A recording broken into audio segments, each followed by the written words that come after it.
Mbrëma miq, zonja dhe zotrinj, në këtë të enjtë të datës 14 prill, ora shënon 22:33 minuta. Për çfarë do të flasim sot? Unë jam në pritje të mbritjes të ftuarit tim, do të kem vetëm një panel, do të qëndroj gjatë me të dhe me ju, sepse do të flasim për një temë shumë sensitive. Në pritje të mbritjes së të ftuarit tim, unë do hedh një vështrim të shpejt të informacioneve kryesore në vetëm 2 minuta të kësaj temë që jemi duke lënë pas. Informacioni i parë na çon ose flet për eurodeputetët të cilët kanë miratuar rezolutën për Shqipërinë të hartuar nga raportuesi i Shqipërisë Flenkestein. Përmes kësaj rezolute, eurodeputetët shprehin se Shqipëria ka shënuar progres, por duhet bëjë më shumë përpjekje për sa i përket zbatimit të reformave. Në rezolut thuhet se nëse Shqipëria dëshiron nisjen e negociatave për antarësimin në Bashkimin Evropian, duhet të intensifikojë reformat në lidhje me prioritetet të kyçe. Reforma në drejtësi dhe situata ekonomike në vend dominoi diskutimet sot në seancën parlamentare të sejntes. Deputeti Ben Blushi paralajmëroi dështim të reformës në drejtësi për shkak të mungesës së vullnetit politik. Përgjigjen për reformën e drejtësi dhe gjendjen ekonomike Blushi e mori nga ministri i Financave, kurse për opozitën zgjidhja vetme është largimi i qeverisë. Shkojmë në SBA ku mësojmë se kryeministri Rama i përsëriti deklaratat e tij për Donald Trump edhe në këtë vend. Në një intervistë për CNN, Rama deklaroi se, citoj: "Nëse Donald Trump do të fitojë garën në SBA, kjo do të shkaktojë shumë dëme Amerikës dhe do të dëmtojë dhe botën demokratike." Të njëjtën qëndrim Rama mbajti dhe në intervistën për Foreign Policy gazetë, e cila shkruan se një qëndrim të tillë nuk është të befasues për një kryeministër që është krenar për multikulturën e vendit të tij.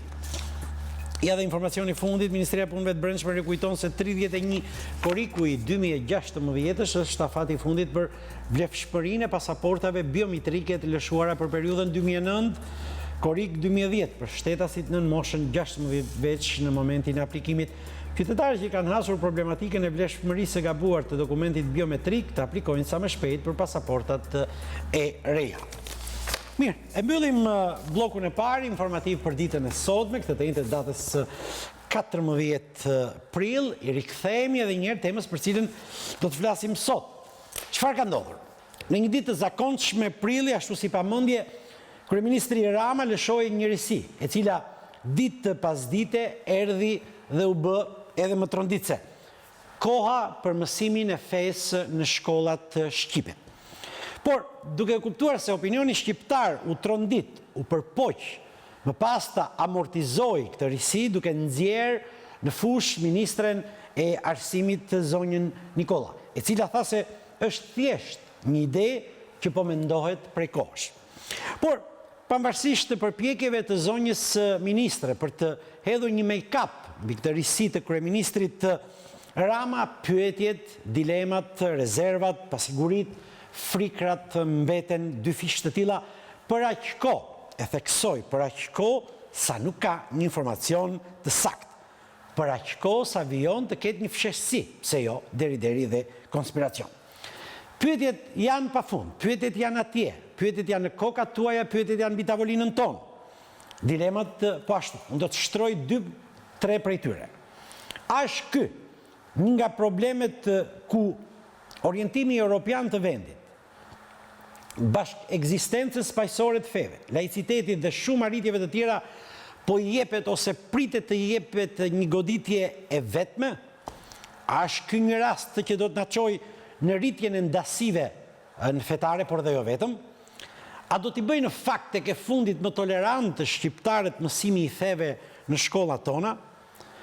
E pra, të bësh eksperimente të tilla në një rast si Shqipëria, a është kjo tek e fundit një ruletë ruse?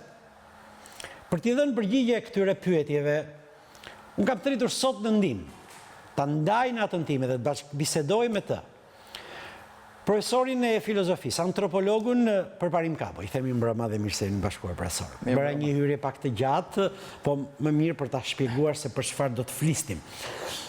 Zoti Kabo ka mbi 10 vjet që lektron në auditoret e universiteteve tona çështjet e fesë edhe të laicitetit. Përpara se të hymë në thelbin e çështjes, për të çmontuar dilemat, profesor. Do doja të bënim së bashku një kapërcim në kohë. Si ka qenë në optikën tuaj sistemi arsimor në këto qerek shekullit të post-90-s?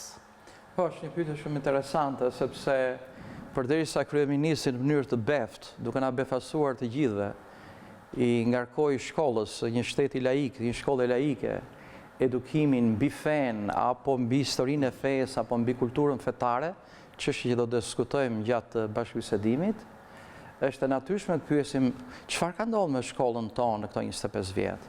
Pra në hyrjet viteve 90, hyrjen procesi i çidologjizimit të shkollës, që ishte i nevojshëm, por që bëri dhe gabime, sepse largoi nga kurrikula shkollore rolin e filozofisë, që ka një rëndësi të jashtëzakonshme në marrëdhëniet me religionin. Fillimisht u fol për shkollën e çidologjizuar, pastaj për shkollën që do të ndërtonte menaxherët e ardhshëm, sot flitet për shkollën që do të risjellë në fokun e saj kompetencën shkencore dhe profesionale. Bile më tepër flitet sot për edukimin profesional se sa një edukim të përgjithshëm. Ka pasur ndryshime strukturore, sepse nga sistemi 8 vjeçar kaloi në sistemin 9 vjeçar, shkolla e mesme mbeti me 3 vjet, dhe kemi zgjerimin e arsimit nga arsim publik dhe në arsim privat, dhe këtu kemi dhe një risi, në arsim privat edhe fetar, në nivelet të shkollave të mesme, po edhe të universiteteve. Kështu që shkolla vetë kene nuk është akoma në një nivel të tillë të përfundimit të reformimit, qoftë arsimi lartë, qoftë arsimi mesëm, në përgjithësi sistemi arsimor, dhe pikërisht në këtë kohë i kërkohet marrë përsipër në mënyrë kurrikulare edhe një detyrë e tillë kaq e ndjeshme siç e parathat. Po, juve folet shkurtimisht për shkollën në këto 25 vite, jam kurioz të di mendimin tuaj, si ka lëvizur sistemi fetar në Shqipëri? Në Shqipërinë e tolerancës fetare në këto 25 vite? Në këto 25 vjet kemi ndryshime edhe në raportet e shoqërisë me religionin. Fillojmë me e festuam para ca kohësh 25 vjetorin e meshës parë të Kishës Katolike në Shkodër. Duhet thënë që në atë kohë mbas disa ditësh ka qenë edhe një fe e besimit musliman dhe ajo ka qenë një ngjarje shumë e rëndësishme, Lagjën Xhabie, ku kanë shkuar edhe katolikë, thjesht për rikthimin e besimit fetar mbas ndalimit që bëri sistemi komunist pas vitit 67. Pra, kemi një rikthim të marrëveshjes historike, do të thuash, gjithkohore që ka njeriu me konfesionin, me besimin, hapjen e kishave dhe xhamive, por kemi pas edhe disa fenomene të cilat nuk se kanë qenë plotësisht brenda kontrollit. Pra, kemi krijimin e sinodit të Kishës Ortodokse me një kryepeshkop jo shqiptar, kemi rihapjen e Kishës Katolike me kontributin e një personaliteti të shquar që na u nda nga jeta, Monsignor Rok Mirdita, shpirtin paqe, që në gjykimin tim është nga personalitetet më të shquara të 100 vjetëve të fundit. Kemi rihapjen e institucionëve të besimit islam, edhe të sunitëve dhe të shiitëve, pra dhe të bektashinëve.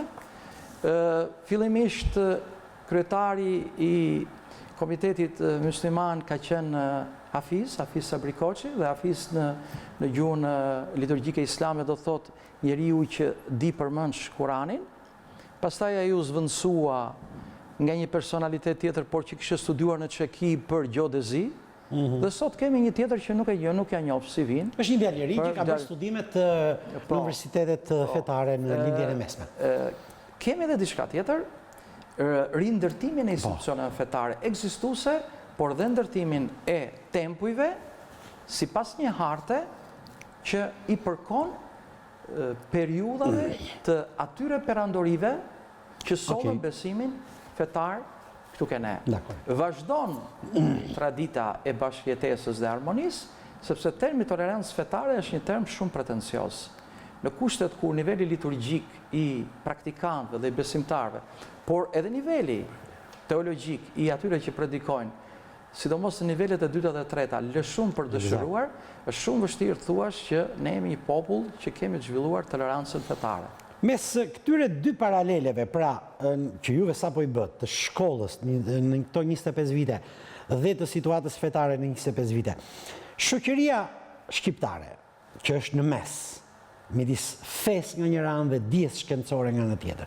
Çfarë i ka ndodhur në këtë mors? E drejtë, në qoftë se do ta marrim shoqërinë si popullsia, ajo ka fituar një të drejtë legjitime që se kishte gjatë sistemit diktatorial, që nga 67 si tham deri në 90-ën.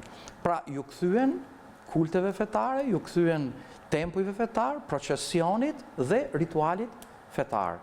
Në ç'nivel nivel bëhet, pastaj kjo varet. Je në një qendër metropolitane, je në një fshat të largët të vendit, je në një bashki të nivelit të dytë, kjo është për të diskutuar. Ndërsa se çfarë qëndrimi mbajti politika ndaj besimit fetar, këtu ka një tektonizëm relativisht jo shumë të kënaqshëm. Sepse nga një anë kemi njohjen në kushtetut me nën veçantë që Shqipëria nuk ka një fe zyrtare, që qeveria është barazlarguar nga besimet, që kultet fetare organizohen në mënyrë të pavarur, dhe nëse do ndërtojnë një marrëveshje me qeverinë, kjo duhet kalojë në parlament, që ato janë të regjistruara në gjykatë dhe veprojnë në bazë të ligjit dhe të kushtetuesës, si subjekte që duhet respektojnë ligjin, sepse i ndar nga shteti nuk do të thotë që ti je i pavarur nga ligji. Pra ligjin nuk mund ta shkelësh, po shkelë ligjin do shkohesh. Por politika ka bërë gabime në raport me fen. Gabimi i parë që duhet ta themi është regjistrimi në konferencën islamike pa marrë 1% nga masa e gjithë shoqërisë. Pastaj është vazhduar me hapje shkollash, edhe këto me preferenca, sepse nëse do të më pyesin mua, ne do të orientoheshim, a shkojmë në Bashkimin Evropian, tash e pam Parlamentin Evropian. Pra në vend që të hapeshin shkolla perëndimore, u hapën shkolla lindore, të cilat në mos një mënyrë e futën frymën orientale. Dhe ka dhe një sjellje tjetër që të irriton, që kur ka festa fetare, liderët politik mundohen, megjithëse janë liderët e një shteti laik, të shpjegojnë kalendarin fetar, festën fetare, duke bërë edhe gafa, që tregojnë dhe inkompetencë, mungesë kulture. Por këtu ka me një vretje edhe për hierarkët fetar, që në rast të festash, në vend që t'i presin drejtuesit e lartë politik, atje ku shkon populli, i presin në zyrat veçanta. Një diferencë e tillë nuk i shkon besimit fetar. Kur shikon papën sot, që i lanë këmbën njeriu dhe e kryen ritualin siç e kryente Jezusi. Normal. Vim dal nga dal tashmë tek thelbi i çështjes. Po ju a rikujtoj edhe një herë juve dhe atyre që po na shikojnë se çfarë tha konkretisht zoti Rama. Ky projekt, sipas kryeministrit, konsiston në forcimin e themeleve të kulturës laike, e cila qënkash e dobët për të rezistuar formave të ekstremizmit të dhunshëm nëse nuk arrin të pajisë fëmijët e të gjitha besimeve me instrumentin njohës për faktin fetar si gjenerues dhe me vëmendjen e mprehur që të mos rënë bien prenda i tundimeve të mëdha që joshin dhe kthejnë në xhihadizëm.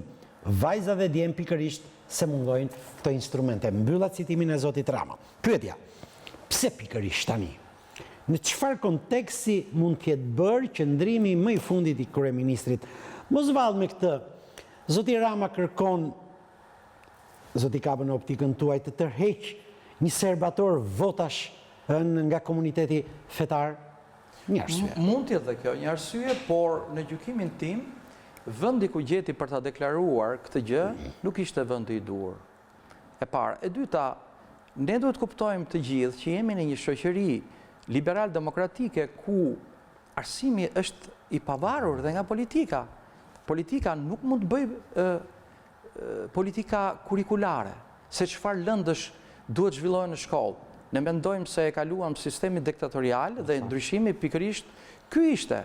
E para. E dyta, nëse flitet për edukim fetar dhe ai adresohet në rrezikun e regrutimit të rinjve si xhihadist ose si islamist ekstremist, kjo nuk zgjidhet përmes edukimit laik si shërbëtore e kulturës fetare, por nëpërmjet një edukimi laik që nuk të lejon të bëhesh viktim e fundamentalizmit. Pra, forcosh shkollën, edukimin shkollor, edukimin shkencor, edukimin filozofik, edukimin sportiv, edukimin moral, edukimin kozmopolitik, edukimin kulturor dhe nuk do ketë vënd në ndërgjegjen e atij njeriu që të zërë vënd fundamentalizmi si një formë primitive e shpjegimit të botës, gjoja me tharmë fetar. Zoja Ministre ka dashur në qetësoj kur ka thënë ndër të tjera se janë ekspertët francezë që po punojnë për këtë risi. Po, do doja të pyesja, çfarë vlere ka kjo, aq më tepër kur shohim se vetë francezët nuk kanë arritur të zgjidhin mosmarrveshjet apo të ndërtojnë modele mes katolikëve francezë dhe magrebianëve musliman që jetojnë prej dekadash në Francë. Shiko, Franca është vendi që dështoi pikërisht në një program të gjerë të vlerësuar nga Asambleja Kombëtare për të krijuar atë që ata i quajtën kombi qytetar.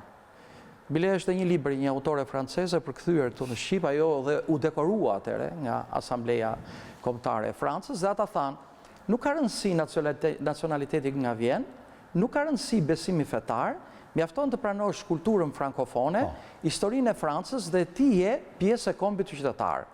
Ngjarjet e fundit treguan se ky ishte një dështim i plot i kësaj filozofie. E para, e dyta. Po ç'ku kuptim ka që thot zonja ministre se ekspert francez, ne jemi shteti pavarur, ç'lidhje kemi ne pse Franca na i bë ka politika arsimore ne? Po ky nuk është argument. Se dëgjova edhe një argument tjetër. USAID do na mbështesin ne. Por USAID ti të shon një projekt të jep paratë. Por ti duhet studiosh realitetin dhe deklaratën më të mençur dhe më të argumentuar e ka dhënë sot ambasadori gjerman. Është tjetër përvoja jonë, thot. Çdo vend mund ta zgjidhë këtë sipas përvojës së tij. Pra ne do t'i referohemi përvojës tonë. Dhe pyetja që duhet i bëja ministre, sepse edhe ajo ishte eklektike, nuk dha një përfundim. Do jetë kështu, do jetë kulturë mbi fen, do jetë një kulturë civilizimesh, as ajo nuk e kishte të qartë, është kjo. Nga lindi kjo nevojë? Lindi si një nevojë arsimore dhe arsimi do t'i përgjigjet, lindi si një nevojë shoqërore dhe arsimi thritet në ndihmë, është një krizë e religionit në Shqipëri dhe ai nuk e zgjidh dot nga vetvetja, po një nga përfaqësuesit MNZ sot të katolicizmit shqiptar, një djalë i ri që shkruan aq bukur, thotë që unë jam skeptik. Këtë edukim e bëjnë familja dhe institucionet fetare. Sigurisht. Dhe dëgjova dhe deklaratat e nuncit apostolik dhe kryetarit komunitetit islam. Nunci apostolik tha që ka rëndësi edukimi moral. Dhe këtu ka një traditë të hershme që shumë nga normat morale të feve, pavarësisht se cilës fe i takojnë, kanë një kadencë ke sjellja civile e njeriut, kur flitet respekto prindrit, mos vidh, mos bë vagabondazh, respekto të drejtat e tjetrit, mos intrigo, mos vrite, etj. Ndërsa kreu i Komitetit Musliman foli për një fundamentalizëm dhe terrorizëm të egër fundamental. Zotëri, nëse ti si besim islam, si komunitet musliman shqiptar, nuk je në gjendje ta zgjidhësh këtë gjë, hajde të bisedojmë.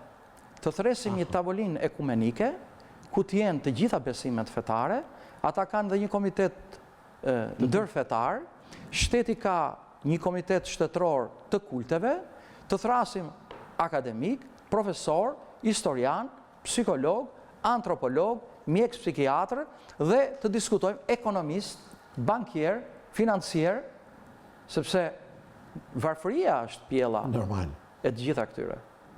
Pra, ju mendoni ose ju e përjashtoni mundësinë që shkolla shqiptare e shekullit 21 që ka nevojë për gjetje të tilla, apo janë institucionet fetare që po u vjen për shtat kjo risi? Çështja e parë që duhet qartësuar është kjo. Cili është shqetësimi dhe nga vjen? Ne kemi nevojë për një kulturë më të mirë etike dhe sjellim këtu në vëmendje edhe ndihmën që mund t'japi etika fetare. Ne kemi nevojë për një njohje më të mirë të historisë kombëtare, e cila nuk mund të ndahet edhe nga historia e fesë. Ne kemi nevojë në shkollat tona për një edukim më të mirë filozofik dhe nuk mund të shkëputemi edhe nga kontributi që kanë filozofi e religioni.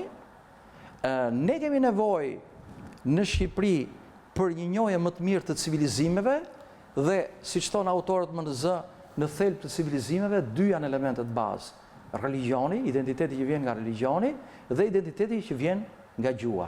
Pra, fillimisht duhet përcaktojmë në matricën tonë cili është shkaku, çfarë nevojash kemi dhe kush është ai që e shtroi këtë problem. Është kryeministri, është ministrja, janë profesorët, janë specialistët e fushës, është religioni, është faktori ndërkombëtar, është geopolitika rajonale, është eksperimenti i mundshëm. Sakt. Nuk kemi asnjë informacion në lidhje me këto pyetje që Zoti Rama fillimisht insiston, por më pas edhe ministrja kur thanë që do të jetë një uri mbi fetë dhe jo mësim fetar. Pra, një kulturë e përgjithshme për doktrinat fetare. Do doja t'ju pyes një profesor Kapo, çfarë mendoni ju se mund të përfshi kjo kulturë? Anën historike apo përmbajtjen filozofike? Shiko, fe të mirëfillt nuk mund të bëhet. Po. Më thonë, do ishte një kthim brapa në mesjet. Por edhe kulturë mbi fet, duhet jemi realist. Ç'është historia e fesë? Po. Është historia kur lindi kjo? Pra, i marrim me radhë. Do marrim fenë katolike? Po. Ardhja e Abrahamit, marrëdhënia me Perëndin, sakrifikimi i Isakut, të birit, biseda e Jakobit me Perëndin, populli izraelit, Mojsiu, qëndrimi në Egjipt, duhet huajt si veten tënde, udhëtimin e shpërtëtir, vajtja në malin Sinai, luksi edhe hajengu i popullit që la në administrimin e të vllajt, viçi i jeshil, e tjera. Okej, mbaroj kjo histori. Vim tek muslimanizmi. Betejë e Medinës me Mekën, viti 622, lufta e Muavijës, suniti i Siris me Imam Aliun, dhëndrin e Muhamedit, ndarja në sunit dhe shiit, ardhja e turqëve dhe tartarve, lindja e islamit fundamental, sepse kemi islam liberal dhe islam fanatik, ardhja e tyre në kufijtë e Bizantit, pastaj pushtimi, krijimi perandorisë osmane e tjera. Marrim fenë ortodokse, ndarja e perandorisë romake e perëndimit dhe e lindjes, pastaj zvendësimi i latinishtes me greqishten, futja një feje pak të errët, mali i Atosit, Murgjit, perandorët e tjera. Rënja në 1453-shin e Konstantinopollit e tjera. Mbaroj. Kaq. Çfarë fituan studentët nga kjo, cënësit? Njohën një histori të religionit. Kjo mund të mbaroj me 3-4 orë mësimi. Ja. Kaq thjesht? S'është kaq e thjesht. Pra, atëherë çfarë është besimi? Në qoftë se ti do të studiosh historinë e tyre, gjë e parë që do të pranoj ministrja dhe gjithë shpura që është brava do të kuptojnë një gjë. Dija fetare është dije kozmogonike. Jep shpjegim mbi botën. A jep të drejtë në mënyrë shkencore, a jep të gabuar në mënyrë hyjnore, kjo është një çështje tjetër. Por nuk mund të bësh historinë e fesë pa kuptuar se ç'është botkuptimi fetar, ç'është teologjia, ç'është kozmogonia fetare. Dhe cilat janë shpjegimet që jepet ai? Bota, krijimi i botës, marrëdhëniet e njeriut me Zotin, marrëdhëniet me krijuesin pra, marrëdhëniet e njeriut me botën. Pastaj kemi raportet e besimtarit me shtetin, raportet e besimtarit me të drejtën. Pra, ka të drejtë juridike, po ka edhe të drejtë fetare. Marrëdhëniet me pronën, marrëdhëniet me familjen, marrëdhëniet me arsimin, marrëdhëniet me kulturën. Nuk mund t'i shmangesh dot këtyre. Unë kam 10 vjet që elektroj, por 30 vjet që pregatitet. Dhe elektroj në master shkencor. Është pjesa ku studentët tregojnë interesin më të madh, kuriozitet, po ku unë dalloj mungesë të theksuar kulture. Shpeshherë në rrjetën e arsyetimeve të mia logjike bien praktikantët e fshehur. Atje unë i kuptoj në seminar dhe në provim që ky është praktikant i fesë islame, sa e shpreh, i ngelet. Sepse shpjegimi i shkencor bie ndesh me shpjegimin që ka dëgjuar në kultaj. Që ka dëgjuar ke xhamia, ke kisha, jo, por ti është kështu, jo, s'është kështu, thamë, është kështu. Ose njerëz që janë konvertuar në ortodoks në Greqi gjatë emigracionit dhe ata shprehin një lloj fanatizmi. Pra, supozojmë që një nxënës i 8 vjeçares do të mësoj dhe Giordano Brunon, Newtonin apo Einsteinin, pra dije shkencore të mirëfillta, dhe nga ana tjetër dije fetare të cilat hedhin poshtë disa dije shkencore. Qofta në 8 vjeçare është pak e avancuar, por në shkollë të mesme. Në shkollë të mesme, okej. Ky është një nga problemet më të mëdha që do të krijojë kjo, sepse shpjegimi shkencor që mësohet nga shkencat bie ndesh me shpjegimin fetar që japin fet. Edhe në qoftë se mësusja ose mësuesi që do të ngarkohet ta bëj këtë lloj lënde ose këto lloj mësimesh, kulturë, mbi fen, ai nuk mund të shmarrë të pyetjeve që do t'i bëjnë nxënësi. Ja, sakt. Po. Dhe mendoje, orën e parë ai bën fizik ose astronomi dhe mëson lindjen e gjithësisë. Big Bang fenomen. Dhe thot eksperimenti që bëhet këto kohë të fundit në laboratorin e madh të Zvicrës ose zbulimin e madh mbi valjet elektromagnetike globale dhe vërtetimi i parashikimit të Einsteinit. Orën e dytë shkon bër histori civilizimesh ose histori feje. Dhe thot bota u krijua nga hiçi. Po si thot nga hiçi, thot mësuesja fizikës më tha që krijohet nga hiçi. Ose bota thot besimi tjetër u kriju për 7 ditë nga balta, po ç'është kjo u kriju nga balta? Pra, e mendoni se si bie ndesh shpjegimi shkencor i gjithësisë me shpjegimin fetar të gjithësisë. Ka praktika, por ata duhet marrin mundimin të na pyesin. Nëse s'na pyesin, do diskreditohen. Prof Kapo, a mund të ndodhë që mësimi i doktrinave fetare apo i feve, qoftë edhe në ciklet të ndryshme të shkollës shqiptare, mund t'i bëjnë njerëzit në vitet që do të vinë më tolerant? Dhe e para, dhe brenda kësaj pyetje kam dhe një nënpyetje. Dhe toleranca jonë fetare, a mos zhvallësht më shumë pjellë mosnjohjes së feve dhe doktrinave të tyre? Shiko, ka dy qasje. Ne jemi me bashkëjetesë fetare dhe me harmoni fetare jo nga niveli lartë liturgjik. Normal. Pra, nga kultura e lartë fetare. Niveli liturgjik lë për dëshiruar. Ne kemi bashkëjetesë dhe tolerancë fetare sepse fetë në Shqipëri kanë ardhur nga konvertimi dhe është i njëjti popull që ka marrë fe të ndryshme. Konfliktet fetare janë kur popull të ndryshëm, etni të ndryshme, kanë fe të ndryshme dhe për shkaqe historike o janë vende kufitare dhe kanë konflikte për territore ose jetojnë brenda të njëjtit shtet. Dhe bëbur nga gjithë të shpjegon një francez me që ministri e përmend Francën, Jacques Bougardi. Jacques Bougardi është një mjek që erdhi në Shqipëri me divizionin francez në luftën e parë botërore, ishte akademik, profesor në Sorbonne, që mësoi shqipe dhe i ra Shqipërisë për qark. Dhe gjëja që i bënte përshtypje ishte niveli i lartë i një lloj liberalizmi fetar. Ata thonin shqiptarët që më shoqëronin respektonin njësoj të tëra objektet e kultit, pavarësisht nëse i takonin ati besimi apo jo. Dhe pse? Sepse të tëra këto objekte kulti, të vjetra ose bashkose me ta, kishin të bënin me të njëjtin popull. Në qoftë se ishin të kohëve të shkuara, respektohej një lloj tradite, sepse ai objekt kulti kishte të bënte me gjeneratat e mëparshme të familjeve ose të parëve të tyre. Vura re thoshte që ata ndryshonin nga marokenët që më shoqëronin, sepse nuk faleshin 5 herë, po faleshin 2 herë, në mëngjes dhe në mbrëmje. Nuk faleshin nga Meka, po faleshin nga dielli. Pra, çështja që a do të kemi në një nivel më të lartë tolerance për sa i përket praktikantëve dhe besimtarëve të feve të ndryshme, përmes një niveli të lartë liturgjie, është një gjë që bën sens.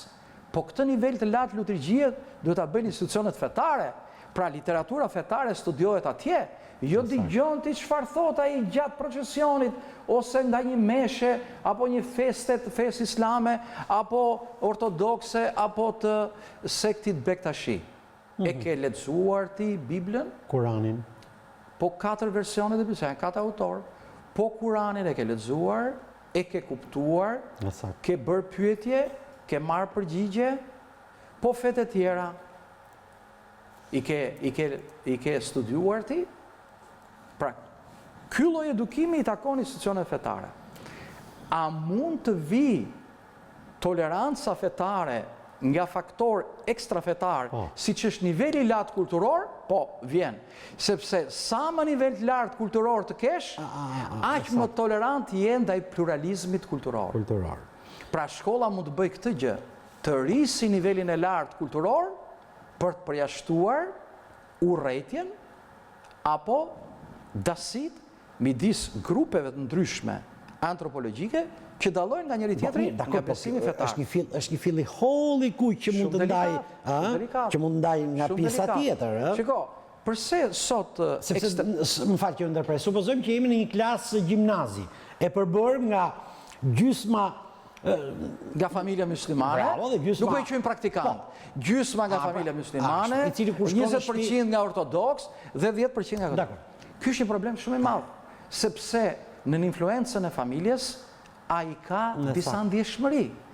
Dhe mendo se çfarë realiteti jemi. E para, sepse shkolla ka 3 gjëra. Ka mësuesin, ka nxënësin, ka dhe prindin. E para, duhet të kemi një mësues në një nivel shumë të lartë teorik, që të njohë shkencën, historinë, filozofinë, sociologjinë dhe liturgjinë. E para. E dyta, duhet kemi një mësues jo praktikant, sepse ai mund të jetë praktikant. Dhe unë di raste plot që mësues praktikant e merrte atë për t'i bërë violin dhe e rekrutonte ata për ta bërë me mjekër. Ka ndodhur këto. E merr për ta bërë shkencë dhe pastaj ti e shef në pallonat e shkurtra. Mësuesi brenda në shkollë. E dyta, mund të ketë nxënës praktikant në zonat thella, në zonat prapambetura, që shkon në xhami, që shkon në kish, etj. Dhe e treta, çfarë ndodh në familje? Do shkoj fëmia atje, prindi është patjetër praktikant. Dhe midis shpjegimit që jep prindi dhe shpjegimit që jep mësuesi. Po me mësuesin ai është 45 minuta në klasë. Me prindin kalon orë të tëra në familje. Si do zgjidhet kjo?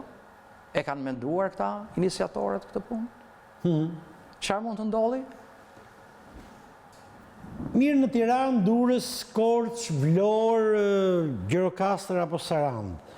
Po si do të arrim, ose si do të arrin ata, ideatorët e kësaj ideje, të dinë se çfarë bëhet në shkollën e një fshati të humbur, në një lokalitet, shkollë e cila ka në obor një xhami, një kish, një gjë. Ky është problemi më i mpret. Duhet llogarisim, mbi 50% është akoma popullsi rurale. Jeton në zona të varfra. Dhe siç e paratham, atje ku ka varfëri, rreziku i rekrutimit të këtyre njerëzve nga organizata gjoja fetare, nga shoqata gjoja fetare, është më i mundshëm. Në këto vende duhet të shohësh zhvillimin. Problemi më i madh që ne kemi është disproporcioni në zhvillim midis rajoneve, midis fshatit dhe qytetit, midis qyteteve me traditë dhe qyteteve të vogla. Disproporcioni që kemi midis kulturës fetare në qendra të zhvilluara urbane dhe kulturës fetare në qendra suburbane dhe rurale. Pra nëse do të hyjmë kësaj iniciative, nuk është thjesht problemi i shkollës. Është problemi i shoqërisë, i zhvillimit ekonomik, zhvillimit social, zhvillimit të feve dhe pastaj mbështetjes kulturore që jep shkolla me zhvillimin e shkencës dhe të kulturës. Profesor, a kanë mbetur shqiptarët pas në kulturë në këtë çerek shekulli, apo përveç kësaj, shoqëria rrezikon të mbërthehet në një mors edhe nga doktrina fetare? Dikur mua më kujtohet që aristokratët francezë thonin ne kemi Voltairin, populli ka meshë. Po, sepse Voltairi shkruajti librin mbi tolerancën. Po shikon pra? Po. Ku kemi ne Voltairët tanë? Shiko. Që do të shkruajmë në paralel me këtë me këtë futjen e doktrinës fetare në shkollë. Ky është problemi më delikat. A studiohet feja ose kultura mbi religionin, mbi historinë e religionit në vendet të zhvilluara? Po, studiohet. Por ka disa qasje. Për shembull, njëra është studimi i tyre si civilizime dhe përplasje civilizimesh. Merë profesor Atingtoni. Një tjetër, Farid Zakaria, në librin e Ardhmja e Lirisë, e shikon religionin në raport me lirin. Si zhvillohet perëndimi, si zhvillohet lindja, si zhvillohen vendet arabe dhe si zhvillohen ish vendet komuniste. Shiko, në librin e Ardhmja e Lirisë ka një analizë shumë bukur, sa përmend edhe Shqipërinë atje thotë. Të gjithë vendet thotë që mbeten nga perëndimi kanë pasur një ritëm më të shpejt zhvillimi. Në vitin 1500 thotë, është ndarja përfundimtare e perëndimit katolik me lindjen ortodokse. Është për këtë arsye thotë që Slovenia dhe Kroacia bën më përpara në drejt Bashkimit Evropian, ndërsa Serbia dhe Shqipëria mbetën mbrapa dhe krijuan probleme. Shisha rrënjësh të thella ka. Një formë tjetër studimi është ajo që bën Kizingeri në veprën e fundit, për rendin botror. Formë tjetër studimi është ajo që bënte John Locke në letrën mbi tolerancën. Një formë tjetër studimi është autoriteti sekular dhe qeverisja civile e Martin Lutherit dhe Jacques Calvinit. Pra, të hysh këtij problemi, do duhen minimumi në ritmin që kam unë, nuk e di ritmin e atyre, do duhet minimumi 3 vjet të parashtrosh tezat se si do ta ndërtosh të kurrikull shkollore. Në nivele, në tekste, në autor, me qëllim që mos preskësh laicitetin e shkollës, mos dëmtosh karakterin shkencor të dijes, të ndihmosh formimin moral të gjeneratave të reja dhe të ruash laicitet shtetit. Aventura me do bëjmë prova në 5 shkolla dhe do bëjmë prova në 5 të tjera në fshat, janë të tejkaluara. Po këta aventurier, para 2 vjetësh, bën aventurë për ligjin në shkollat komunitare, që gjoja komunitetit do përcakton të kurrikulën, mësusin, drejtorin, dështuan, e kthyen ligjin parlament, e ndryshuan edhe i dhanë përsëri autoritet pushtetit ekzekutiv që merret me arsimin. Pra, t'i lën këto lojra, ne na mbështet qendra e laicitetit të Francës, po kaq vështirë është, atë hyn në internet i lexon ato. Unë do të bëj pyetje, çfarë librash ke lexuar ti? I ke lexuar ti, zonja ministre, rrëfenjat e Shën Agustinit? Dina i gjë për këtë ti? Letrën për tolerancën të John Locke e diti, mbi tolerancën të Voltairit e diti, Martin Lutherin dhe Jacques Calvinin i ke lexuar ti, diti që është lufta fshatare në Gjermani? Po marrëveshjen e Westfalisë ke dëgjuar ndonjëherë? Hajde dëgjoj leksione ke mua, falas, po deshe bëj dhe master ke ne, dhe ta kuptosh, ministre, se s'është kaq kollaj me një intervistë që njëherë lëviz kokën këtej, njëherë këtej, jo po kulturë fetare, po jo nuk do preket laiciteti, po ku je në gjendje ti të kuptosh se laikja dhe fetarja ndahen me një fill shumë delikat. Unë kam 10 vjet që nga 2006 që po punoj për të ndërtuar një libër që titullohet Laiko-fetarja tek njeriu, një antropologji mes 2 ndërgjegjeve. Dhe uroj Zotin të më ndihmoj që të paktën në 2020-ën ose 22-shin ta mbaroj. Sepse kjo është çështja më delikate që diskutohet sot. Dhe unë e provova. I ndërtova skemën e doktoraturës me këtë tezë, me kapituj, me nën kapituj, me literaturë, një ish studentës time që vajti aplikoj për doktoraturë në Itali. Vajti në sportel, fitoj e para. Ku të ka shkuar mendja aty për këtë gjë? Tha, mua më udhëheq filani, që kam pas profesor të antropologjisë dhe globalizmit. Nesër kam takime atë. Vit më tregoj se çfarë ka shkruar. Dhe është një gjë shumë e vështirë. Pse këto janë edhe të ndara, po dhe të pandara? Sepse dhe ndërgjegja fetare, zonja ministre, dhe zoti kryeministër, edhe ndërgjegja laike janë brenda të njëjtit njeri. Nuk janë të ndarë në dollape. Tashti në vendimarrje, cili nga këta element, cila nga këto ndërgjigje prevalon? Atje ku niveli kulturor është i ulët, autoritetin e merr ndërgjegja fetare. Atje ku niveli kulturor është i lartë, autoritetin e merr ndërgjegja laike. Por këta të dy dhe shpura e tyre nga mbrapa duhet dinë një gjë. Ndërgjegja fetare, zonja ministre, është ndërgjegje filozofike. Ndërsa edukimi ligjor është indirekt një botkuptim, por jo gjithmonë filozofik.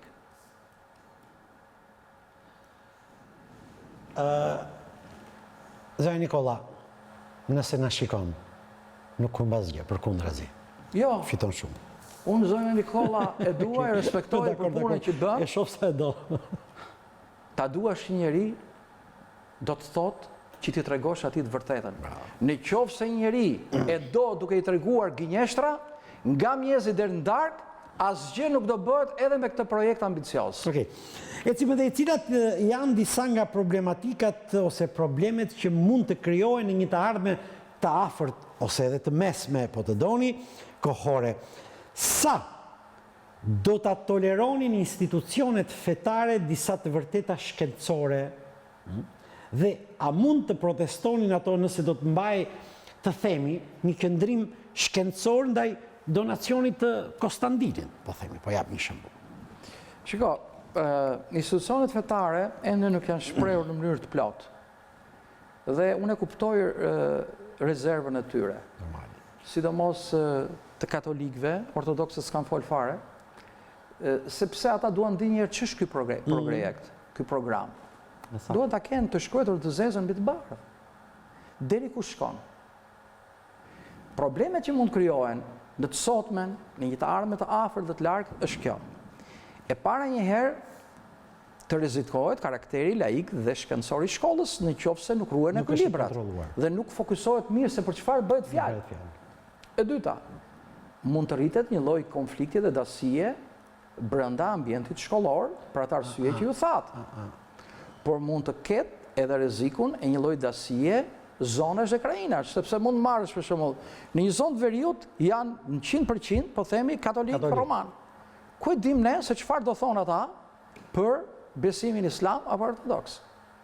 Ata kanë një parim, për shembull, katolikët, që ta dëgjoj edhe ministri. Errësira, gjysmëdrita, drita. Errësira është Kaini, që vrau Abelin, vllain e vet.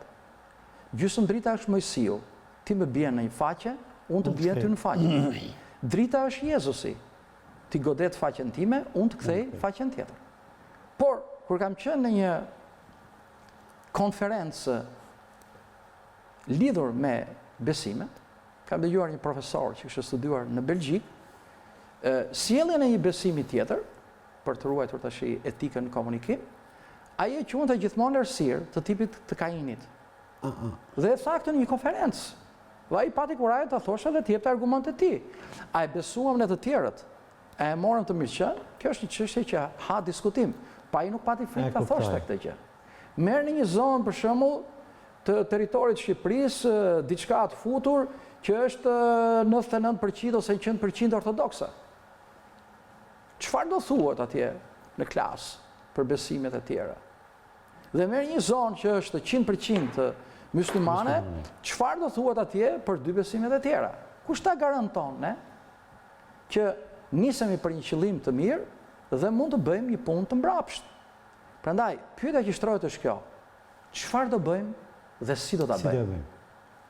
Pra, do fusim si pjesë të multikulturalizmit edhe njohuri mbi origjinën e feve, mbi liturgjinë dhe mbi kontributet dhe negacionet e feve?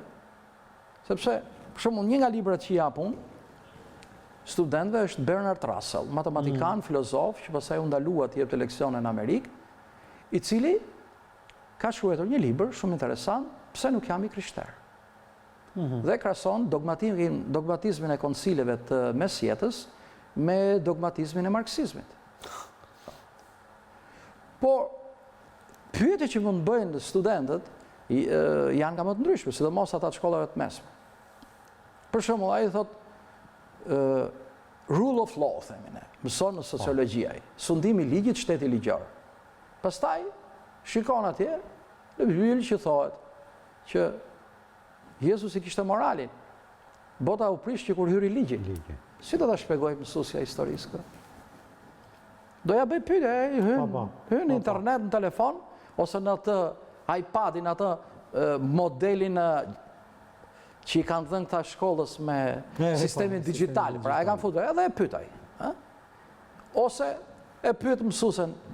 Mësuese, Hegeli ka thënë që bota u krijua shkëputur nga absolutja, hynorja, përmes një çmendimje, një krisje, edhe Zheja thotë shumë bukur. Vetëm shqipja ka këtë fjalë që krisje është dhe çarje, po është edhe çmendi, krisje. Ma shpjego këtë. Ose mund ta pyesi, nga ndryshon ateizmi marksist që e mohon ekzistencën e fesë, nga ateizmi tek budizmi që mohon ekzistencën e Zotit, se s'ka Zot atje, po ka parime hynore. Si do t'ja shpjegoj mësuesja këtë? Ose mësuesi e kupton çfarë pyetjesh mund të bëhen? Dhe bëjmë fjalë për gjenerat që të paktën kuraj për të bërë pyetje ka. Po mirë, si do të trajtohen disa tema delikate si pamundësia e krishtrimit për të fshirë gjurmën besimeve pagane, duke i zëvendësuar tempujt pagan me tempujt krishterë, për shembull. Ky raporti midis paganizmit edhe feve monoteiste është një nga diskutimet më të mëdha. Për shembull, ka lexuar Don Brownin, studenti. Grali shenjtë. Gralin. Edhe i thotë, zysh, çfarë është grali tash? Është kupa? Kek darka e fundit, piktura? Është marrëdhënia mashkull-femër? Është ylli i Davidit? Jo, po se kemi këtë në tekst. O zysh, po ma shpjegoj. Ja pra. Që është grali i shenjtë? Ose i thotë, mësuese apo mësues, unë kam lexuar që Jozefi, baba i Jezu Krishtit, kishte 4 fëmijë. Dhe familja e Merovijës vazhdon në Francë dhe tregon që janë gjenerata tjera të familjes së Jezu Krishtit. Ose mund t'i thotë që muslimanizmi bën këtë akuzë kristianizmit që ai nuk u ngjall në ditën e tretë, u ngjall në ditën e dytë, sepse ai në mbrëmjen e të premtes u kryzua ndrojet, e shtunë e diel, një nga akuzat që bëjnë ata. Ose thonë ata që Zoti as lind as mund të pjell. Është një tezë e tyre. Si do të shpjegojmë mësuesja? Sa dilema ka. Dhe të mendosh që këto dilema do të jenë për mësuesen e historisë, të diturisë. Rëzar, edhe gjithë telespektatorët. Nëse ka një dije që të nxit të bësh pyetjen, kjo është dija fetare. Dija fetare, po. Sepse është dije filozofike. Nuk është një dije periferike. Dhe të ngjall shumë kuriozitet, misticizmi ngjall kuriozitet. Ne kemi mozaik fetar, për shembull, një nga temat më interesante që zhvillohen është mozaiku fetar mes humanizmit dhe autoritarizmit. Edhe di çfarë ndodh? Kur ka ndonjë student që ka munguar, për shembull, dhe unë them që zgjidh një temë nga libri dhe përgatite. Edhe student mesatar ose dobit zgjedhin këtë. Dhe them, po si ka mundësi që zgjedhë? Kjo është tema më e vështirë. Është tema që unë kam më shumë për zemër. Është shumë interesante, profesor. E hapa, tha, edhe ngela atje. Është shumë interesante. Pra, religioni mund të ndërtoj humanizëm, po mund të ndërtoj dhe autoritarizëm. Mund të emetoj dashuri, po mund të emetoj dhe nënshtrim. Mund të nxisi adhurimin, që është besim me arsyetim, po mund të nxisi edhe nështrimin, që të çon ke përfundimi që njeriu nuk është i përsosur, Perëndia është e përsosur, ne jemi të gabushëm, prandaj duhet bëjmë çfarë na thot Perëndia. Sa dilema ka. Po. Sa probleme do të... Si do të përgjigjesh mësuesja ose mësuesit i kësaj lënde një pyetje të tillë? Ti thot, zysh, unë tek libri i John Locke-ut mbi tolerancën kam lexuar që e drejta e fesë është një drejtë krejt personale, siç është bërja e biznesit punimi i tokës apo fejesa e vajzës? Do marrësh kulturë ti? Si do marrësh të kulturë? Ose cilat janë ndryshimet që solli në procesion Martin Luteri? Në 1872 ne kemi përkthy për herë të parë Biblën e Konstantin Kristoforidhi. Ka qenë një fondacion britanik që e ndihmoi në Stamboll që e bëri këtë përkthim. Pra, çështja është jashtëzakonisht interesante, e mpret, delikate, komplekse dhe nuk pranon nxitim. Kam një ndërhyrje që është për ju, profesor, dhe jam i detyruar ta lexoj në respekt të shikuesit tim dhe thot: shqetësimi që shpreh profesor Kabo se nuk kemi siguri tek ata që do japin mësim është i drejtë, por të paktën në Islam çdo njeri është i këshilluar të pohoj librat e mëparshëm se Kurani, Teuratin, Zeburin, Ungjillin. Gjithashtu, as ateizmin nuk duhet ta shaj, sepse nuk dëshiron të shahet besimi i tij. Është krejt korrekt dhe e falenderoj. Muhamedi, që shkruajti këtë për 13 vjet, duke konsultuar me dy ëngjëj, me Xhebrailin dhe me Musajin, është i njohur, vite nga familja Hashem, që ishin në rojën Qabe, ky merre me tregti dhe dijet e para për të ndërtuar librin e shenjtë, Kuranin e shenjtë, Allahu e bekoft, i mori nga dijet e popullsive semike, të vjetra hebrej, nga diturit greko-romake të Aleksandrisë, por dhe nga përvoja e ambientit ku ai jetonte. Bile në Islamin liberal thuhet që njeriu mund të mësojë gjatë gjithë jetës dhe për të arritur diturin mund të shkojë deri në kin. Dhe shpjegimin e botës pas krijimit e bën me një determinizëm gati natyror, po këtë e bën liberali Islam. Thot, kur vullneti i mirë i njeriut përplaset me ligjet e natyrës, atëre lind ajo që quhet fati njerëzor ose kader. Pra, çfarë është? Është një njohje e determinizmit natyror dhe këtu afron gati me protestantizmin. Por ky është një interpretim liberal i librit të shenjtë. Sot në botën islame ka debate të mëdha lidhur me këtë libër, sepse ka përkthime të gabuara, ka interpretime jo të drejta. Në kohën e Muhamedit është pranuar ajeti mensua, pra e drejta e abrogimit, sepse ai e shikonte që praktika dhe realiteti sillte rekomandime të tjera.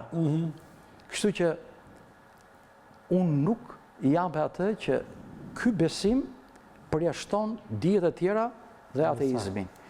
Edhe John Locke këtë thoshte, i themi telespektatorit, që e drejta besimit shkon deri në të drejtën e mosbesimit. Problemi është që a kanë të gjithë kulturën e zotërisë? Fëmijët janë letre bardhë. A ka i mësuesi këtë kulturë? Pikërisht të po them që shpjegimi i kësaj lloj dije kërkon një nivel shumë të lartë kulturor, një nivel shumë të lartë të formimit shkencor, një moral të drejtë në komunikim, që të mos anosh, dhe duhet të mos ngatrosh shpjegimin shkencor me shpjegimin fetar. Zoti Kabo, keni juve informacion se cilat janë sot modelet që përdoren në sistemin arsimor amerikan, ata europian, anglosakson apo skandinav për sa i përket prezencës së mësimit të feve në... Para se të shkojmë tek edukimi me kulturën, mbi civilizimet dhe mbi rolin që kanë luajtur religionet në këto civilizime, duhet kuptojmë një gjë. Dallimi më i madh i popujve është si janë shkëputur nga feudalizmi. Pra, kur Tocqueville shkoi në Amerikë, në vitin 1831, pas disa ditësh ai shkrojti: ky popull do të bëj përpara sepse është shkëputur shumë bukur nga feudalizmi. Çfarë vuri re? Krijimin e klasës mesme që në atë kohë. E para. E dyta, vuri re që këtu nuk ka nevojë të predikohet barazimi, sepse barazia pothuaj ekziston. E treta, nuk kishte shtet të centralizuar, gjë që ishte karakteristik për Europën, por kishte një decentralizim të pushtetit. Dhe si e ndërtuan kolonët atë, bazuar ke protestantizmi evangelist, që kishte dy parime. Të drejtën e shprehjes, barazin para ligjit.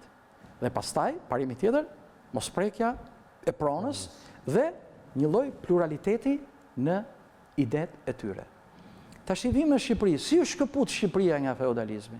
Ose më saktë, a është shkëputur Shqipëria nga feudalizmi? Në mentalitet? Kemi ne një antropologji feudale me turma dhe me pris? Po besimi fetar në Shqipëri ka qenë pjesë që zhvilloi historinë kombëtare, apo ka qenë fe që ka ardhur nga pushtuesi? Jemi 1944 vjet, pra po ta marrim për rrumbullakosje 2000 vjet, 80 breza antropologjik, dhe katolicizmi ka ardhur me udhëtimin e 4 të Shëmpalit në kepin e Palit, që ne e quajmë Bishti i Pallës, dhe nuk marrim mundimin. 4 ministrave të kulturës e kam thënë që të ndërtojmë një monument atje dhe nuk e bëjnë, sepse thuan Jezusi e shpalli këtë besim. Pa ai që ndërtoi ishte Shëmpali me letrat e tij. Po, në këtë kuptim, ky lloj informacioni që do t'i japësh ti studentëve, nxënësve po them, se unë në shkollat elementare e kam pak të vështirë që ta pranoj këtë gjë, përveç disa porosive morale që kanë edhe vlerë etike, edhe vlerë religioni. Pra, Shqipëria erdhi ortodoksizmi përmes Bizantit, pastaj erdhi një perandori teokratike interkontinentale, sepse ishte edhe nazi dhe në Europë, siç ishin turqit, dhe sollën islamin, dhe jo islami liberal, e sollën pikërisht kur islami u zhyt në fanatizëm. Dhe kjo është fatkeqësia e antropologjisë tonë, sepse ka kaluar 2 mesjeta. Në kohën kur doli nga mesjeta e perëndimit, u fut në mesjetën e lindjes. A kanë këto influenca në zhvillimin e vendit tonë? Tash më fal. Pavarësia kombëtare u arrit sipas motos që artoi Vaso Pasha, që feja shqiptarit është shqiptaria. E mos shikoni kisha xhamia se feja shqiptarit është shqiptaria. Tash çfarë do ta zvendësojmë ne? Shikoni kisha xhamia se feja shqiptarit është fetaria. Të lutem, do shumë kujdes. Kam një ndërhyrje tjetër nga një miku im që e ftoj shpesh dhe kam shumë gjanë, quhet Agim Baçi, dhe thot: pyete profesor Kapën se kryeministri është i shqetësuar realisht për ta futur në ulli mësimdhënien e fesë, a do t'ishte i drejt modeli britanik që çdo kush njihet me fen e tij, pasi nëse do të prisnim që fëmijët të bëhen 18 vjeç dhe pastaj t'u flasim, duket si ajo idea që t'i lëm të gabojnë dhe pastaj të korrigjojnë. Faleminderit për pyetjen. Falenderoj Gim. Por çfarë kanë gabuar fëmijët tanë që mund t'i korrigjojmë përmes besimit? Në qoftë se zoti Baçi e di, le ta bëj këtë në familjen e tij. Le ta marrë djalin në xhami, ku shkon për t'u falur çdo të premte, ose nëse shkon në kish, ta marrin në kish, ditën e diel, ose kur thirrjet mesha. Rregull. Tashi, modeli anglikan, ne do të kuptojmë një gjë, që anglezët, gjermanët, kanë fe zyrtare. Ne kemi më shumë se një besim. Ky është problemi jonë. Dhe në qoftë se gjermanët flasin për protestantizmin, protestantizmi është pjesë e historisë kombëtare të Gjermanisë. Nuk kam gjë me Zotin, e thaj. E kam me ata që në emër të Zotit shistin indulgjenca dhe në përkëmnin ndjeshmërinë e tyre. Ishte i pari që përktheu Biblën në gjermanisht, e pas ti u përkthye në 400 gjuhë të botës. Dhe ne thamë në hyrjet e misionit e kenë kushtetut në 90.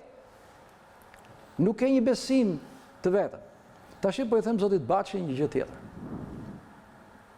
Çdo vit, shteti papal ka një procesion me të rinjt katolik. Edhe Papa Ratzinger e bëri. Dhe ndoqa këtë, gjatë kohës që ai e bëri në Gjermani, lexoja një artikull në Newsweek, dhe atje kam çmtuar një thënie të Goethes, që thotë: Europa u ndërtua nga pelegrinazhi, gjua e mëmës së të cilit është krishterimi, në kuptimin e kulturës. Tashti, A mund ta themi ne dot për gjithë shqiptarët? Jo, se ne fyem edhe të tjerët. Tash po I themi gjithë zotit Baçi dhe gjithë ata që na dëgjojnë. Diku nga viti 2002-2003, Ambasada e Shteteve të Bashkuara në Amerikës lëvroi një fond për rinovimin e një kishe katolike në Kalan e Shkodrës, Kalan e Rozavës, që është një kishë e vjetër romane e ditëve të para. Myftinia e Shkodrës protestoi për fyrje në ndjeshmëritë fetare, sepse gjatë pushtimit osman, kjo ishte rikonvertuar në një objekt kulti të fesë muslimane. Ambasada amerikane me mëshurinë e vet u tërhoq dhe ky fond shkoi për rinovimin jo të tanishëm, po të mëparshëm të Kullës Saadit, se është lidhur me Bojt tash, po ky është tjetër rinovim. Pra shisa delikate. U kërkua të vendosej monumenti I Nën Terezës. Po, prapë në Shkodër. Në Shkodër pati reagim.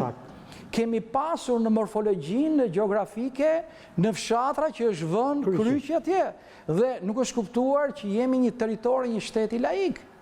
Kemi probleme se hapet klinika dhe quhet e kësaj feje apo asaj feje. Që në hyrjet vitet 10, përpara se të krijonim shoqat intelektualesh për liri dhe demokraci, shoqata intelektualëve të këtij besimi apo atij besimi. Të lutem, I them zotit Baçi, vitin që kaloi zoti Baçi, ishte 800 vjetori Magna Cartës, kartës së parë për liri dhe drejtat njeriut në Angli, që shqiptarët po t'i pyetësh sot, dalësh në rrugë në 1000 veta, po e ditën 2 do jemi mirë. Dhe pse buroi kjo? Sepse fisnikët nuk pranuan t'i paguanin taksa mbretit që donte t'i shpalte luftë Francës. Anglia ka Oliver Cromwellin që tha po se vrat Stuartin, nuk jeni kom, po e pagua taksat për merituara. Po pastaj e vuri dorën me gjak dhe tha nuk e ka blu, pra e ka të kuq. Anglia ka John Locke-un që në traktatin e dytë mbi qeverisjen ishte I pari që te I kaloi të tërë filozofët dhe avokatët dhe tha e drejta natyrore për vetëmbrojtje shkon against king, edhe kundër mbretit.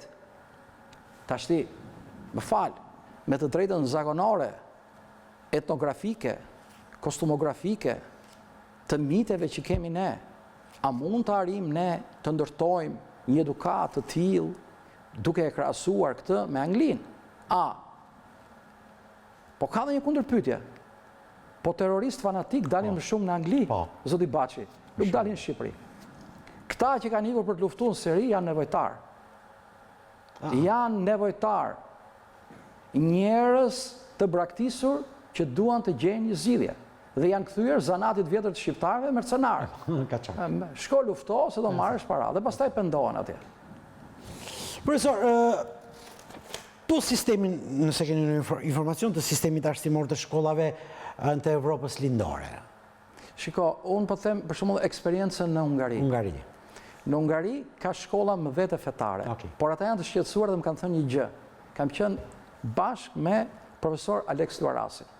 Atje, të ftuar nga Akademia e Shkencave, edhe po flisnim për sistemin e arsimit. Dhe lindi problemi për shkolla private dhe shkolla publike. Ata thanë shkolla private kemi vetëm shkollat fetare.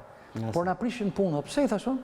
Na prishin barazim para ligjit, sepse ata japin scholarship, domethënë japin bursa dhe na prishin tregun. Pra, në Gjermani bëhet, por bëhet historia e protestantizmit. Po të kishim dhe në një histori të tillë, ne kemi histori të tilla, po duhet punë që t'i nxjerrim, sepse papagai, nipi Dioklecianit, ka qenë pap në Vatikan nga Kurbini. Pra, prandaj thash që duhen studime të thella dhe duhet përcaktuar në cilën lëndë do jepet kjo. Do jepet në filozofi, do jepet në histori, do jepet në sociologji, apo do jepet në të treja. Të cilën lëndë? Po pra, kjo është një, është një nga dilemat. Dhe në këtë kuptim është pak e vështirë në Shqipëri. Shikohet edhe tash. Shikon reagimet këtu, secili I tërheq kraba nga besimi I vet. Tani jam I detyruar të përcjell një tjetër SMS nga zoti Baçi. Zoti Kapo thotë shumë I vërtet, shqetësimi juaj se ndjeshmëria fetare është shumë delikate. Por, a mos rrezikojmë që të kthejmë laicizmin dhe shkencozizmin në fe moderne? Do ishim shumë të lumtur po ta bënim. Në qoftë se fe do kishim shkencën dhe laicitetin. Atëherë do arrinim vendet më të zhvilluara. Okej. Kujt i ka ardhur keqja nga shkenca? Nga shkenca. Ja po i themi gjë zotit Baçi. Në sakt. Një nga rritjet kryesore të besimtarëve musliman është që një herë në jetë të bësh haxh, pra të shkosh Po, në Mekë. në Mekë. Para disa muajsh, në vitin e kaluar, presidenti i nderuar i Shteteve të Bashkuara, zoti Obama, priti një grup studentësh nga komësi të ndryshme dhe ju tha: Amerika do kthehet meka e startupeve, që janë një sit e vogla kërkimore të gjeneratave të reja, të cilët kanë ide dhe kërkojnë mbështetje financiare. Pra, meka e startupeve. Okej. Bile, thonë, një studius thoshte që në qoftë se Los Angelesi, Las Vegasi, Kalifornia në përgjithësi është vlerësuar për Hollywoodin, është vlerësuar për kazinot, do ta kthejmë në shtetin e startupeve. Po të rritet laiciteti, rritet kultura. Dhe ai që ka kulturë të lartë, ka dhe sjelljen më të lartë kulturore ndaj besimit fetar. Sepse sa më i ulët niveli kulturor, aq më i ulët është niveli fetar. Pse ne kemi nivel të ulët liturgjik? Pse? Sepse kemi lexuar dhe shkruar me vonesë. Ne nuk lexonim dot në mënyrë laike, si do lexonim në mënyrë fetare? Ku do ta lexonte librin ai?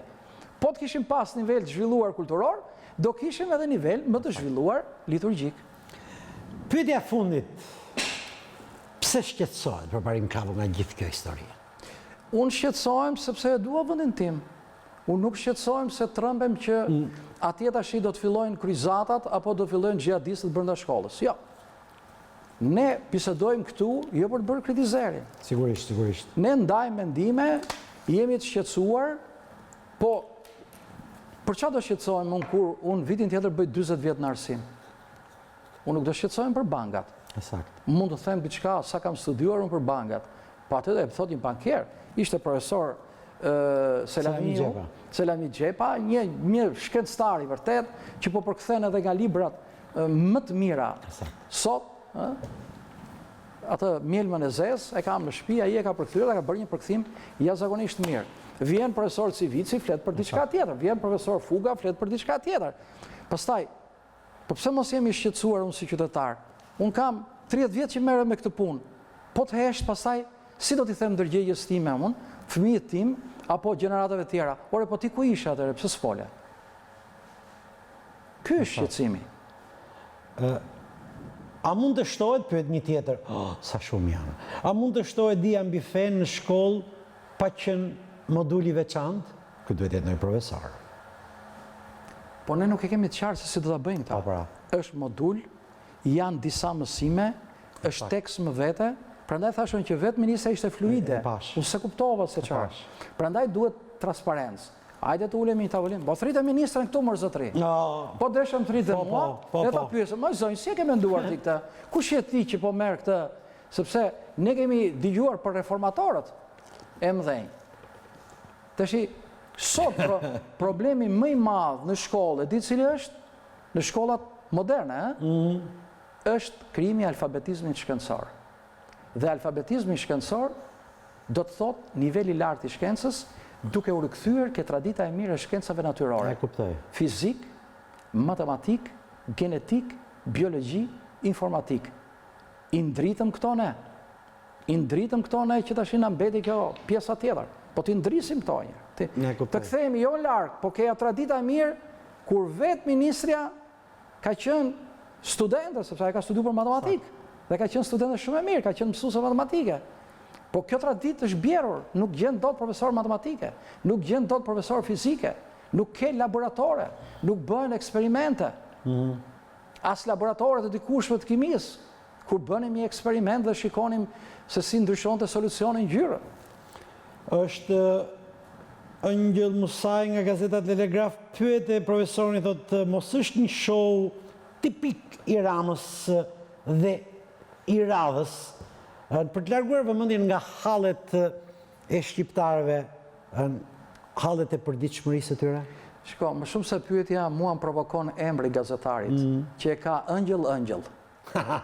Shisha ndërtojnë shqiptarë. Shisha ka bërë historia e feve në Shqipëri. Emrin e ka Angelo, bi emrin e ka Musa, që është edhe ai Ëngjëll. Kjo ka ndodhur me konvertimin fetar. Pyetën që më bërë mua le t'ja bëj Sodit Rama, s'jam për këtë gjë. Okej. Një tjetër pyetje është pa emër, thotë, mos e kemi dhënë përgjigje në fillim të emisionit. Se ka dëgjuar. Je detyruar të shikosh ritransmetimin nesër mëngjes, po gjithsesi për të respektuar ty, po e citoj, pse pikërisht tani, pyet zotëria, dhe në çfarë konteksti mund të jetë bërë? Edhe përgjigjen profesor Kabo në fillim, vjen keq, nuk mund të rikthehemi, koha televizive është e shenjtë këtu, dhe ora shënon... Nuk kaq, po e the dyja një përgjigje në dytë s'është e vërtetë. Okej, ora shënon 23:43 minuta, kemi ndëtur më shumë se 60 minuta në një bisedë sa të gjerë dhe të thellë. E vetme gjë që duhet të themi si konkluzion është kjo. Refuzimi do të ishte arrogancë. Po. Eksperimentimi do të ishte thjesht një eksperiment që mund dështoj. Studimet fundamentale bëhen nga njerëz që e lidhin jetën dhe karrierën me këtë gjë. Prandaj ju sugjeroj, mos u nxitoni dhe shikojeni. O vendoseni si suzdim civilizimesh, o shikoni historinë kombëtare të vendit tonë dhe marrëdhëniet me globalizmat, se është dhe mitologjia fe, dhe ne jemi mbrapa në mitologji zero. Ose shikoni rendin e ri botëror dhe multikulturalizmi, ose shikojeni në raport me lirinë. Pra, ka disa boshte se si mund të qaset kultura mbi religionin, mbi ekumenizmin, pa prishur karakterin laik të shkollës, po dhe pa cënuar dijen shkencore që është atributi themelor i edukimit shkollor. Profesor Kabo, falenderoj fort për prezencën dhe gjitha për këtë analizë shteruse që i bët një çështje shumë delikate. Shikoni, jemi në fillim në një çështje të tillë. Na duhen mendimi. Po shqyrma që shoqëria shqiptare briti në diskutime të tilla.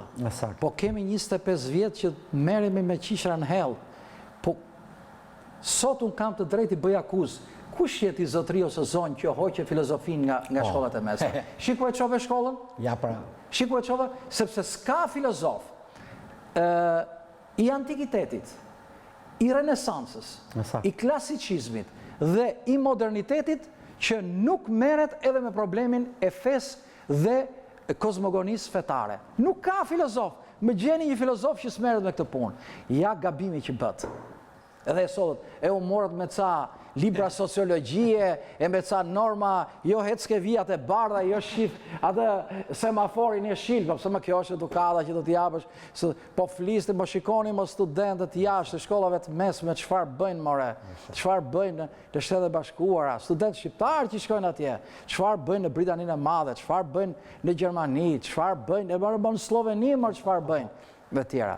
E bjerët dihen dhe e sollët tash nivelin në një mediokritet. Prandaj, do të mbajmë përgjegjësi vetëm në arsim nuk ka kuptim të flasësh për pozitë dhe opozitë, sepse arsimi është çimentua e shoqërisë. Arsimi ndryshon për të ndryshuar shoqërinë. Dhe jo shoqëria mund ta bëjë ndryshimin duke futur duart ke arsimin. Edhe një gjë tjetër. Duhet të them një deklaratë të një hierarku të lartë fetar palestinez. Çfarë është feja, thot? Feja është një energji dhe mund ta krahasojmë me energjinë atomike, e cila kur përdoret për interesa civile është një energji e mirë, kur përdoret për interesa ushtarake është një energji e keqe. Feja kthehet në energji atomike ushtarake kur politika fut duart ke ajo. Le ta mbyllim me këtë, profesor, sepse është shumë e gjetur. Unë falenderoj edhe një herë për prezencën, për këtë bisedë në kaq iluminante, do thoja unë, për një çështje shumë sensitive. Jemi vetëm në fillim të kësaj erisie që u hodh nga kryeministri dhe u makiazhua, u tentua të makiazhoj nga ministri. Fjalët e fundit që tha ishte: Zoti në qiell, ligji në tokë. Okej, mirë. Pse jo? mund ta mbyllim dhe me Leninin, nuk ka asnjë gjë të keqe. Ishte gjithçka për sot. Ishte Hegelit kjo? Ishte Hegeli. Okej, aq më mirë pra. Hegeli i madh. Ishte gjithçka për sot, përpara se të kalojmë në siglën mbyllëse, do të hidhemi në rubrikën Infonat, ku do të veçonim faktin se në një takim me banorët e Dumres, kreu i PD-s Basha akuzoi qeverinë për mungesë investimes, dhe më pas do të shkojmë në Gjenevë, ku kanë rinisur bisedime, të cilat kanë si në qëllim përfundimin e luftës civile 5 vjeçare në Siri. Infonat sigla dhe nga mua një natë në mirë shumë miqësore. Shihemi nesër.